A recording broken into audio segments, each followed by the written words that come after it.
Hello dears, കഴിഞ്ഞ വീഡിയോയിൽ നമ്മൾ ശ്രീകാന്ത് പോലെ ഇന്റർവ്യൂ ചെയ്യാനുള്ള ചോദ്യങ്ങളാണ് പഠിച്ചത്. ആ വീഡിയോയുടെ അവസാനം നമ്മൾ പറഞ്ഞിരുന്നു അടുത്ത വീഡിയോയിൽ ഏതൊരാളെയും ഇന്റർവ്യൂ ചെയ്യാനുള്ള കുറച്ച് ചോദ്യങ്ങൾ പഠിക്കാമെന്ന്. അപ്പോൾ ശ്രീകാന്ത് പോലെ എന്നല്ല, ഏതെങ്കിലും ഒരു വ്യക്തിയെ ഇന്റർവ്യൂ ചെയ്യാൻ പറഞ്ഞാൽ നമുക്ക് ഉപയോഗിക്കാൻ പാകത്തിനുള്ള കുറച്ച് ചോദ്യങ്ങളാണ് ഇന്നത്തെ വീഡിയോയിൽ നമ്മൾ പഠിക്കാനായിട്ട് പോകുന്നത്. അപ്പോൾ സമയം കളയാതെ നേരെ നമുക്ക് ചോദ്യങ്ങളിലേക്ക് കടക്കാം. ശ്രദ്ധിക്കുക, ജനറൽ ഇന്റർവ്യൂ ക്വസ്റ്റ്യൻസ് എന്നാണ് നമ്മൾ ഇതിന് പറയുന്നത്. നോക്കുക, ജനറൽ ഇന്റർവ്യൂ ക്വസ്റ്റ്യൻസ്, പൊതുവായിട്ട് ആര് ഇന്റർവ്യൂ ചെയ്യാൻ ചോദിച്ചാലും നമുക്ക് ഈ ചോദ്യങ്ങൾ എടുത്ത് ഉപയോഗിക്കാം. ഒന്നാമത്തെ ചോദ്യം നിങ്ങൾ നോക്കുക.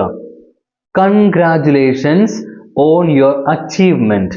നിങ്ങളുടെ അച്ചീവ്മെന്റിൽ കൺഗ്രാറ്റുലേഷൻസ്. ഏതെങ്കിലും നേട്ടങ്ങൾ ഉണ്ടാക്കിയ വ്യക്തികൾ അല്ലെങ്കിൽ ഏതെങ്കിലും വലിയ വ്യക്തിയെ ആയിരിക്കുമല്ലോ ഇന്റർവ്യൂ ചെയ്യാൻ പറയുക. അപ്പോൾ എന്താണ് ആദ്യം തന്നെ പറയുന്നു? കൺഗ്രാറ്റുലേഷൻസ്, കൺഗ്രാറ്റ്സ് പറയുകയാണ്, അനുമോദനം അറിയിക്കുകയാണ്. ഓൺ യുവർ അച്ചീവ്മെന്റ്, നിങ്ങളുടെ നേട്ടത്തിൽ അഭിനന്ദനങ്ങൾ, അനുമോദനങ്ങൾ എന്ന് പറയുന്നു. എന്നിട്ട് നമ്മൾ പറയുന്നു, could you please tell us, ഞങ്ങളോട് പറയാമോ, about your journey so far, നിങ്ങളുടെ ഇതുവരെയുള്ള യാത്രയെപ്പറ്റി, നിങ്ങളുടെ ജീവിതത്തിന്റെ ഇതുവരെയുള്ള യാത്രയെപ്പറ്റി നിങ്ങൾ ഞങ്ങളോടൊന്ന് പറയാമോ എന്ന് നമ്മൾ ചോദിക്കുകയാണ്. ഓക്കെ, ഇതാണ് നമ്മുടെ ആദ്യത്തെ ചോദ്യം. ഇനി രണ്ടാമത്തെ ചോദ്യം നമുക്ക് നോക്കാം. You have faced many challenges. നിങ്ങൾ ഫേസ് ചെയ്തിട്ടുണ്ട്, നിങ്ങൾ നേരിട്ടിട്ടുണ്ട് മെനി ചാലഞ്ചസ്, പല വെല്ലുവിളികളും. ഇൻ യുവർ ലൈഫ്, നിങ്ങളുടെ ജീവിതത്തിൽ. അപ്പൊ നിങ്ങളുടെ ജീവിതത്തിൽ പലതരത്തിലുള്ള വെല്ലുവിളികൾ നിങ്ങൾ നേരിട്ടിട്ടുണ്ട്, പലതരത്തിലുള്ള പ്രശ്നങ്ങൾ നിങ്ങൾ നേരിട്ടിട്ടുണ്ട്. How do you see them, എങ്ങനെയാണ് നിങ്ങൾ അവയെ കാണുന്നത്? ആ വെല്ലുവിളികളെയൊക്കെ ഇപ്പോൾ നിങ്ങൾ എങ്ങനെയാണ് കാണുന്നത്? ഇതാണ് നമ്മുടെ രണ്ടാമത്തെ ചോദ്യം. ഇനി മൂന്നാമത്തെ ചോദ്യം നോക്കുക.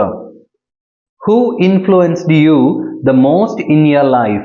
നിങ്ങളുടെ ജീവിതത്തിൽ, in your life, who influenced U, ആരാണ് നിങ്ങളെ സ്വാധീനിച്ചത്? ദ മോസ്റ്റ്, ഏറ്റവും അധികം. അപ്പോൾ നിങ്ങളുടെ ജീവിതത്തിൽ നിങ്ങളെ ഏറ്റവും അധികം സ്വാധീനിച്ച വ്യക്തി ആരാണ്? ഇതാണ് മൂന്നാമത്തെ ചോദ്യം. ഇനി നാലാമത്തെ ചോദ്യത്തിലേക്ക് പോകാം. നോക്കുക. ഡു യു തിങ്ക്, നിങ്ങൾക്ക് തോന്നുന്നുണ്ടോ, ഇൻഡിവിജ്വൽസ്, വ്യക്തികൾക്ക് ഹാവ് എ റെസ്പോൺസിബിലിറ്റി, റെസ്പോൺസിബിലിറ്റി ഉണ്ട് എന്ന് നിങ്ങൾക്ക് തോന്നുന്നുണ്ടോ? റെസ്പോൺസിബിലിറ്റി എന്താണ്? ഉത്തരവാദിത്തമാണ്. വ്യക്തികൾക്ക് ഉത്തരവാദിത്തം ഉണ്ട് എന്ന് നിങ്ങൾക്ക് തോന്നുന്നുണ്ടോ? ടു സൊസൈറ്റി, സമൂഹത്തോട്, ഓർ അല്ലെങ്കിൽ ദ വേൾഡ്, ഈ ലോകത്തോട്. സമൂഹത്തോട് അല്ലെങ്കിൽ ലോകത്തോട് വ്യക്തികൾക്ക് ഉത്തരവാദിത്തമുണ്ടെന്ന് നിങ്ങൾക്ക് തോന്നുന്നുണ്ടോ? ഇതാണ് നമ്മുടെ നാലാമത്തെ ചോദ്യം. ഇനി നോക്കുക, അഞ്ചാമത്തെ ചോദ്യം. If we truly want something, ശരിക്കും നമ്മൾക്ക് എന്തെങ്കിലും വേണമെങ്കിൽ, വി ക്യാൻ അച്ചീവ് ഇറ്റ്, നമുക്കത് നേടിയെടുക്കാൻ കഴിയും. അല്ലെ, if we truly want something, ശരിക്കും നമുക്ക് എന്തെങ്കിലും വേണമെങ്കിൽ, വി ക്യാൻ അച്ചീവ് ഇറ്റ്, നമുക്കത് നേടിയെടുക്കാൻ പറ്റും. അല്ലെ, വലിയ ആളുകളുടെയൊക്കെ ജീവിതം നോക്കുമ്പോൾ നമ്മൾ കാണുന്ന കാര്യമാണ്. ഈ ചോദ്യത്തിനകത്ത് ഒരു കാര്യം കൂടെ വരുന്നുണ്ട്. ചോദ്യം കംപ്ലീറ്റ് ആയില്ല. ഡു യു തിങ്ക് സോ, നിങ്ങൾക്ക് അങ്ങനെ തോന്നുന്നുണ്ടോ? ഇതാണ് ആ ആളിന്റെ അഭിപ്രായം ചോദിക്കുകയാണ്. If you truly want something, നമുക്ക് ശരിക്കും എന്തെങ്കിലും വേണമെങ്കിൽ, വി ക്യാൻ അച്ചീവ് ഇറ്റ്, നമുക്കത് നേടിയെടുക്കാൻ പറ്റും. ഡു യു തിങ്ക് സോ, നിങ്ങൾക്ക് അങ്ങനെ തോന്നുന്നുണ്ടോ? ഇതാണ് ചോദ്യം. ഇനി അവസാനത്തെ ചോദ്യം നോക്കാം. ശ്രദ്ധിക്കുക. വാട്ട് മെസ്സേജ്, എന്ത് മെസ്സേജ് ആണ് would you like to give, നിങ്ങൾ നൽകാൻ ഇഷ്ടപ്പെടുന്നത്? ടു ദ യങ് ജനറേഷൻ, യുവതലമുറയ്ക്ക്, യങ് ജനറേഷന് എന്ത് മെസ്സേജ് ആണ് നിങ്ങൾ നൽകുവാൻ ഇഷ്ടപ്പെടുന്നത്, താല്പര്യപ്പെടുന്നത്? എന്ത് മെസ്സേജ് ആണ് നിങ്ങൾക്ക് കൊടുക്കാനുള്ളത്? ഇതാണ് നമ്മുടെ അവസാനത്തെ ചോദ്യം. അപ്പൊ ഇതോടുകൂടി നമ്മുടെ ഇന്റർവ്യൂ ക്വസ്റ്റ്യൻസ് തീർന്നിരിക്കുകയാണ്.